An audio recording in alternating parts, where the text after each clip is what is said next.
sir मान लो बड़ा आगे रहेगा ਤੁਸੀਂ ਇਹਦੇ ਕੋਲ ਲੈ ਲਓ ਅਸੀਂ ਇਹਨਾਂ ਕੋਲ ਲੈ ਲਾਂਗੇ ਇਹਨਾਂ ਕੋਲ ਤੁਸੀਂ ਲੈ ਲਓ सर 2 मिनट यार आगे ना चेहरा नजर आ गया बस ਤੁਹਾਡਾ ਕੰਮ हो गया जी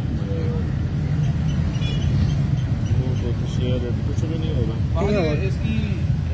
चलो महद वो इसकी किधर है वो जो परवेज नवाज की हुई है पिटीशन ठीक है यार किधर है अगली भी दिखानी है अभी रुक जाओ तो वो लेना नहीं है क्या करना बस एक ही वो बनाई इन्होंने ना मेन क्लिप एक ही सीगा बस यही ਤੁਹਾਡੇ ਕੰਮ ਦਾ ਬਾਕੀ ਕੋਈ ਕੰਮ ਦਾ ਉਹ ਵਕੀਲਾਂ ਵਾਲਾ ਹੀ ਆ ਕਲਿੱਪ ਜਿਹੜਾ ਉਹ ਵੀ ਦਿਖਾ ਦਿਓ ਉਹਨਾਂ ਨੂੰ ਨਹੀਂ ਬਸ ਠੀਕ ਆ ਹੋ ਗਈ ਗੱਲ सर आता जो मेन क्लिप देता सर गिरफ्तारी वाला दे रहे बुकला वाला नहीं लेना सर नहीं उन्होंने की करना है बस 1 मिनट वाला आ गया जी 1 मिनट रुक जाओ यार 1 मिनट रुक जाओ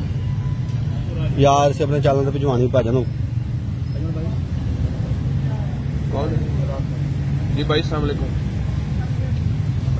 चल बस ठीक है वो बस उनको मेरा ख्याल है थाना में सिविल लाइन या कोई एजेंसीज ले गई हैं अभी चेक कर रहे हैं कौन ले गए चलो बस निकल गए बस ओके हो गया हम थे गड्डी निकल गई यार